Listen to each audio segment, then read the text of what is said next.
Well, good day to you. It is November the 27th. I hope you're having a wonderful day wherever you are. My name is Gary Willing.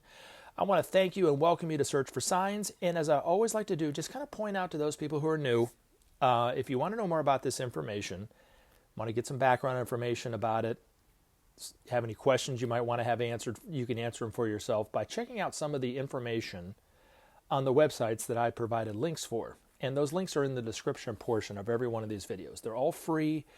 You don't have to let anybody know you're going to the site. You can just check it out for yourself, read what it has to say, and pop off. That's it. And then you'll get a better sense for it for yourself. But if you go to the Share International site, there's a lot of background information there if you need to kind of study up on it and educate yourself better about it, that kind of thing. So hopefully you'll check them out.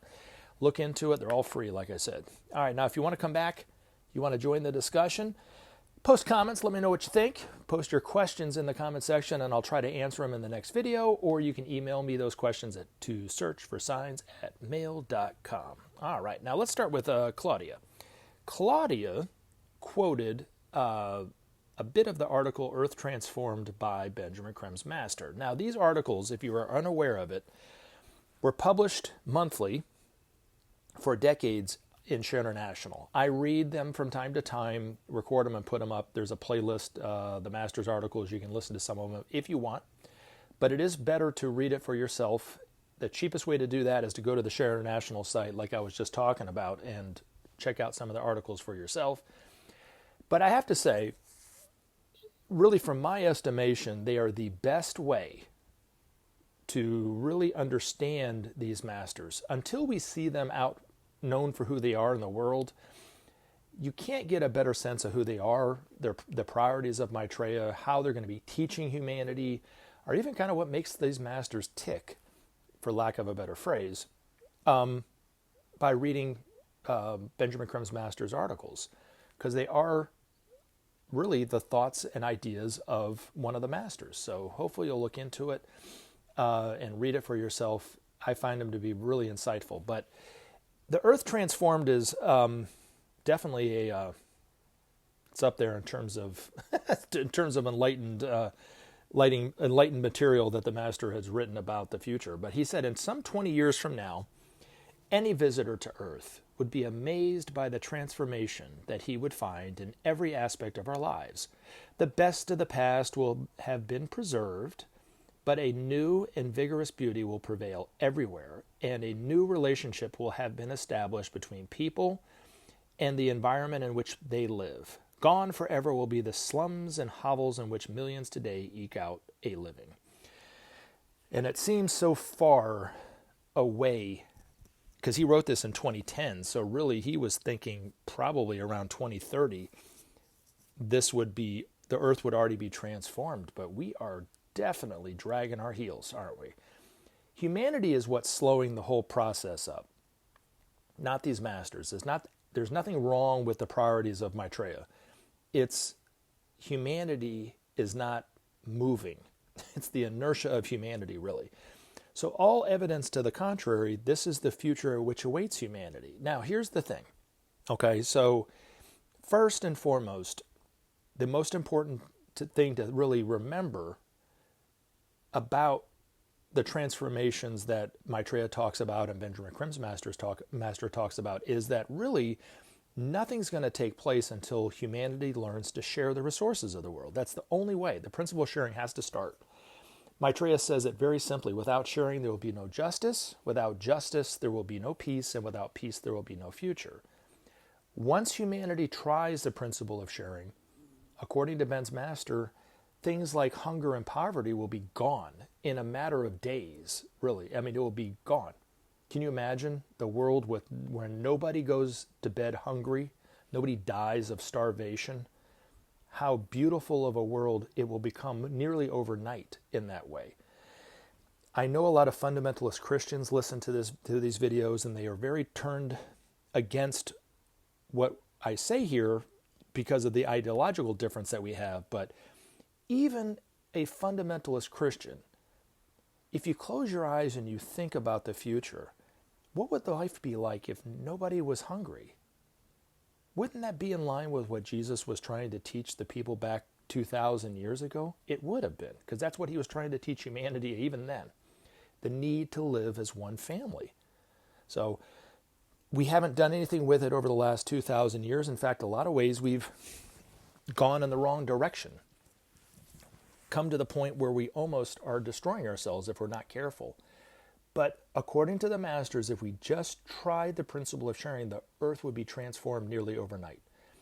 We would have a totally different way of looking at things, looking at life, looking at ourselves. It would ease the tension between nations, between each other, and those kind of things, bring about trust and goodwill, and eventually peace. And then the long-term result of the principle of sharing is manifested love. It's the only way to do it. But if you are somebody who needs evidence of whether this is true, be a scientist, be a detective. Go and look at the Marshall Plan, which happened right after World War II, when the United States tried the principle of sharing. It was the first time that, and only time that we ever did it. It did bring about a measure of peace, a measure of justice, and a measure of goodwill amongst these nations that participated in it. All that information is in Wikipedia. You can read it for yourself and come up with your own conclusions. But anyway, I believe it's true what Maitreya says. The only way to bring about peace is to start the principle of sharing, but it's going to be amongst nations. Nations have excesses of resources, and it's not the rich nations just giving to the poor and the poor doing nothing to give back. Every nation, according to the masters, has something that they can give back to the common pool as payment for what they've taken. That's the principle of sharing. But it will bring about trust and bring about goodwill amongst the nations, help us to really tackle the problem of the environment together, because we would be doing it together and not piecemeal like we're trying to do now. So, but it would transform. It would be amazing to see the world 20 years from now, 30 years from now, what it will look like if we tried the principle of sharing. So, no matter what your ideological view is, just try it. Just close your eyes. Imagine the future where there's no hunger, where you wake up one day and there's no hunger, there's no poverty. Even if you think it's never going to happen, just imagine it. What would it look like? How would it make you feel, even if you are not living in poverty or starving? How would it make you feel about living on this planet? You know, to me, I think it would be the most incredible thing. It would be like what Federico Lorca, the poet, the Spanish poet, said. It would be the greatest spiritual explosion to ever happen on this planet when hunger is eradicated. Unbelievable. But thank you very much for the comment, nonetheless. All right. Now, Zach Laney said, Gary, every time I comment on other people's YouTube videos with the word Maitreya in the comments, it gets deleted. What the heck is going on? You know, it could be anything. Now, one thing, Zach, is, are you putting links to websites that talk about Maitreya in your comments? Because I know when people try to put links to various websites or YouTube channels or something on my channel, it automatically goes in my spam folder. So that could be happening. The people who run those YouTube channels could be deleting it off. I don't know if it's big tech or not or whatever they say, but, you know, really, Zach, I'd ask myself this question. Is it the best use of your time commenting on other people's channels and putting Maitreya in there? Is that the best way to get the information out there? I don't know. I'm just asking you to ask yourself. I would say, if I had to guess, it's not as effective as a one-to-one, heart-to-heart conversation with somebody about the priorities of Maitreya. You know, the need for peace, the need to bring about justice, how to do that. Will sharing truly bring about peace? Is that something that we should be looking to do as a people? You can't get that kind of effectiveness by just commenting on somebody else's YouTube channel. It's just, to me, most comments, I'm not talking about you guys who comment on my channel. You guys are the best commenters out there. But most of the time when people comment, it's just noise, you know, and it doesn't mean anything. But if you want to talk about Maitreya with people in your lives, just start with wherever you're at. You don't have to make it more than it is for you. You know, if you believe it at 1%, as Ben would say, just share it at 1%. If you believe it at 20 or 30%, then share it in your life 20, 30% of the time. But only share it with people who are really willing to listen and are open to it. And if you listen to them and you ask them questions, you'll be able to find out where their heart is, whether it's right for you to tell them or not. But anyway, thank you very much for the comment nonetheless. All right. Let's see. Let's go to, where is it? Oh, here we go. Trailblazer Music. Go read Revelations. Okay. Look to the current religion that fights Jews and Christians. That is the religion of the Antichrist. This mysterious figure, which appeared in 1988 in Nairobi, Kenya, was preceded by a bright star. He did not say his name, and nobody could say that they knew him prior. He resembles Haile Selassie, another false prophet.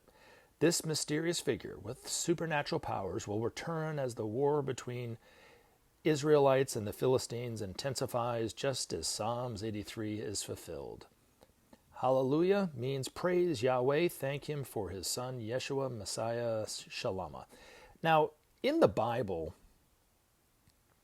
especially the Old Testament, but even in the New Testament, there was no such thing as Islam. Islam hadn't been, thought of yet. So there's really no prediction in the Bible of Islam and the Antichrist coming in. That's all been put in there after. Some of it's actually coming from Nostradamus, who talked about his view of the Antichrist and his fear of the Antichrist in the end times. But it was just fear and paranoia, even coming from him. I don't really hold anything to what Nostradamus said is true at all. So, but if you go and read the Bible, like you're telling me to read Revelations, where does it say anything about Islam? The people in Nairobi, Kenya saw Maitreya as Jesus. That's how they imagined Jesus to come back, wearing that white robe with the blue, accents to the coloring of the robe, because that's the color of that Christian sect. But they saw him as Jesus. Maria Katza, if she was alive today and you talked to her about Maitreya, she wouldn't believe any of it. She's as fundamental of a Christian as they come. But Maitreya is for all people. He's not just for the Christians. That's where the Christians, I think, are getting it extremely wrong. They think that Christ is for them. Christ is for the whole world. It's never been just for the Christians, but for the whole world, and not here to convert the non-believers to believe him. What's that got to do with anything, really? If you lay it down and you look at it from a certain angle, right? What does belief have to do with anything? Nothing. It's just belief. But you can change your beliefs how you change them. Or you can hold on to that belief for the rest of your life. But as the Buddha would say, there's no religion higher than truth. But you told me to go read Revelations. I have. I don't read it every day. But the Revelation, is pretty much where most fundamentalists focus all their time and energy on, because they are convinced that we are living in the end times. I'm not telling anything new to anybody, right? But what are the end times? Are we really in the end times? And yet, I've said this before, and I'll say it again. If you read Revelation, like you told me to go read Revelation, if you read Revelation with fear, with dogma, with, this zealous kind of pigeonholed view of the Bible, that's exactly what you're going to get. More fear, more ideological confusion, and in the end, I think really sap all the energy out of your life. But if you look at it a different way with love and hope, it is the most hopeful book in the Bible as far as I'm concerned, because it's talking about the oneness of humanity. Now, it's also talking about some of the trials and tribulations that we have to go through in order to manifest that oneness here on the planet, but that's where we're at right now. The other thing that I think that causes a great deal of confusion in the minds of people when it comes to reading Revelations is the timing of everything. When they look at the bookends of the Bible, creation with Genesis, the so-called end times with Revelation, they put it in a very, very short time frame. I don't think there's any truth to that, because from the Ageless Wisdom Teachings, looking at Revelation. When John was writing it, not long after Jesus was crucified, he was writing also some of the beasts, one of the beasts in the Bible that he was referring to that people think hasn't even happened yet. He was talking about Nero, who manifested the Antichrist energy at that time. And the other one that he was predicting has already come and gone too. It was the Nazis, or actually the Axis powers. So the Nazis in Germany, the fascists in Italy, and the militarists in Japan. Those three groups represented and helped to manifest the nefarious energy of the Antichrist. But it's an energy, it's not a person. So people who are looking for the Antichrist will waste their entire life looking for it because it's already gone, come and gone, and won't be back for another, I think, 3,500 years? It even says it in the Bible. The beast that will be chained back will come out and then will be chained back for a time and a half. That's all the way through the age of Aquarius and halfway through the age of Capricorn. So a long time from now. But so I think when John was talking in Revelation and giving his prophecies of the future, he was talking about a time frame, several thousand, maybe 5,000 years in span, not 7 years of trials and tribulations as so many fundamentalist Christians have kind of fixated on. But it's nothing new. People have thought we were in the end times for centuries, and yet humanity went through it and came out better for it, and then found itself in a pickle again and then got itself out of it. We've almost been extinct twice in the last century, actually, and came out okay. First was the Cuban Missile Crisis. First was the building of the Berlin Wall created such a tension between the East and the West, we nearly destroyed ourselves. If it wasn't for the help and work of the Space Brothers coming from other planets and the Masters, we would have destroyed ourselves. Same thing with the Cuban Missile Crisis back in the 60s, the same thing. But yet we got through it. So there is no end times, as they say. But if you look at Revelation, if you take your own advice and go read Revelation, but if you read it through the eyes of love and hope, it's a very hopeful book. Like I said, talking about the oneness of humanity, the manifestation of love on this planet with the new Jerusalem, the new planet, the creation of a new civilization and all that kind of stuff. But anyway, thank you very much for the comment, nonetheless. All right. And then Robert Vasquez talked about the star, which appeared in the sky, heralding the epic of Maitreya and the emergence of the spiritual hierarchy in the world, he says. Wherever he gives a lecture or interview, a body of water was spiritualized, having miraculous healing properties. This is one of the reasons they know him as the water barrier. He will revitalize all water and life sources on earth. Thank you very much for that.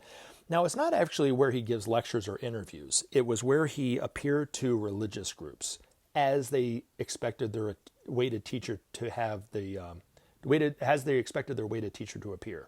Just as I was saying in Nairobi, Kenya, the Maria Katsa group, that's how they imagined Jesus to look. They all thought it was Jesus. They didn't think it was Maitreya. So Maitreya didn't say he was Maitreya. He didn't say, nope, you're wrong, I'm not Jesus. He never said anything like that. He just spoke about love and hope and healed some of the people there and everything like that, and gave positive message, and then disappeared. So speaking in perfect Swahili is actually takes some skill. Perfect unaccented Swahili, as Maitreya did. But anyway, and the star he's talking about appeared in the sky for about a year. Benjamin Creme made the announcement in 2009, culminated with the Norwegian spiral. And if you don't know what that is, just when you click off this video, just YouTube search Norwegian spiral and you'll see videos of it. It's quite extraordinary. It was all over the news. So it's not anything that you have to go to just the Share International site to see. You might even be able to see it on CBS or ABC News or CNN or something. It went viral, but it was a spaceship, according to Benjamin Creme. And it looked like a star in the sky. I remember seeing it. It was there for a long time. It was big. It would move around. It would change all sorts of colors and dance and all sorts of stuff. It was quite extraordinary. But thank you very much for that. All right. One of the many signs, I guess, of the awaited teacher, just as crosses of light or healing waters, the same way, you know. And yes, Maitreya is the water carrier. That is the age-old symbol for Aquarius. Incidentally, in the Bible, Ben used to talk about this all the time, that there's this little itty bit, he used to say a little vignette in the New Testament where Jesus told his disciples to follow the man carrying the bucket of water up the steps and thus, or through the door or whatever it is, and thus prepare the feast. Talking about the Last Supper, which was a symbol for the blessings that the Christ will give humanity in the coming time. All of humanity sitting at the table with the Christ at the head. That was the symbol of the Last Supper in the Bible. But follow the man carrying the bucket of the water up the steps and thus prepare the feast. So, anywho, thank you very much for your comment, Robert, and it's good seeing you again. All right, Gary, we're waiting for you. Love the reading. Yeah, I know it was a while since I put a video up. Now, here's the thing, too, I wanted to say about this. Don't wait for me. You know, you don't need to wait for me to put up videos. You know, for one thing, I got like 700 or so videos out there, so you can definitely fill your time if that's the case. You know, it's funny too. I was thinking about what you had said, that there was somebody who was the exact opposite, who knew Ben for quite some time, all throughout the 80s, knew and has been very critical of me in emails for doing these videos, saying that I'm talking too much, that I'm putting too many videos up, that I shouldn't put any videos up at all. So I like what you have to say better. And I miss putting these videos up, but just a lot of times work gets in the way and I can't put it up like I would like. I don't have a room in my house where I can just be quiet. There's too much noise going on once my family gets home and all that kind of stuff. But thank you very much. You're very kind, and I'll put more videos up. And I won't stop putting videos up, let me say it like that. I might slow them up from time to time, but anywho. All right, now let's see. Somebody else asked a question here just a few hours ago. When is Maitreya talking? I don't know. And I couldn't tell you. And if I did know it, I would not be able to tell you. I know that's not the answer you want to hear. It has to do with human free will. There's a reason why Maitreya is speaking on TV and not using his name. And we will not know that is Maitreya, and for certain until the day of declaration. Even if somebody like me pointed him out and said, that's Maitreya, you wouldn't really know, because he's not going to claim to be Maitreya until the day of declaration. But Ben made it very, very clear. None of us should point out Maitreya when we recognize him on TV. Just keep your mouth shut. I know that's harder for some than others, but he said you will be robbing that person of the gift of having a heart's recognition of Maitreya. So it's very, very important that we don't talk about him, what channel he's on, if we know, or what website that he is speaking or something like this, or when he's going to be giving a lecture in a town or whatever. But we'll all know at the same time. On the day of declaration, he will declare himself as Maitreya, probably say that that's his name. The other names that he goes by, he'll probably say those are just names that people refer to him as. But as Maitreya would say, he is just a teacher. Anybody that's a teacher can make that claim. My third grade piano teacher could make the claim of being a teacher. It's nothing special to be a teacher. There's a lot of them out there, right? We teach our kids, those kind of things. But he's just like an elder brother, a teacher for the whole world, though. I mean, his teaching is quite exceptional and extraordinary, not taking anything away from his teaching by saying that about my third grade piano teacher, but he's not claiming to be the only true Son of God. You see what I'm saying? He's not claiming to be the only true source of divinity on this planet. He's not even claiming to be any kind of authority. He's just here to teach us. That's it. We'll either take the teaching and use it and grow from it or not. A tree is always known by its fruit, right? It's the same. That's what any kind of litmus test for any kind of true teaching or teacher should be, what we should use to see if what they're saying is true. Does it bear the fruit that we want or not? If you look at what Maitreya said about sharing, what was the fruit of the tree of sharing with the Marshall Plan? Decades after it stopped, those nations that were once at war with one another are living a peaceful existence with one another. And they're not even doing the principle of sharing anymore. It was just for about 4 years. That's the fruit of that tree. And then you look at what has happened since then from, let's say, the Pentagon, what they've been doing. Has that brought about peace and stability and security for people? No, nothing of the sort. More war, more funding for war, more violence, more bloodshed, more terrorism. That's the fruit of that tree. So anytime somebody says, no, sharing, we shouldn't do sharing, we should continue to dominate them militarily, that's going to bring about peace. Building a wall between Mexico and the United States, that's going to make us secure and everything. That's not going to bring us security and peace in the United States or keep those people out. They'll find another way in, because their life is miserable, because they don't have it's not a just situation that they're living in. So they have to come to a country like the United States, live illegally, live with their heads down to not draw attention to themselves, because they live in a world where their country doesn't have the opportunities for them that the United States does. But the only way to fix the problem is for the United States to share with those nations to share with us.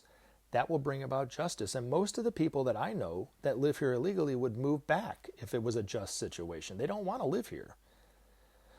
But it would bring about security and safety and peace amongst not only the nations, but amongst the people. Drug use would go down, way down. Poverty would go down. Violence, crime, everything would go down to almost zero if we just we're living in a just situation. Maitreya says freedom and justice are one and the same. So you can't have one without the other. And these people want to be free. They want to they want to be free to have a life for themselves and their family. So that's the only way to do it. The way we have been doing it hasn't done it, so it's not going to ever do it. Does that make sense? So anyway, but thank you guys very much for your questions and your comments. I love you guys. I'll put up another video for the weeks out. You guys take care. Enjoy the rest of your day. Remember to take action and help SOP save our planet. Thanks for listening, and we look forward to talking to you again in future videos.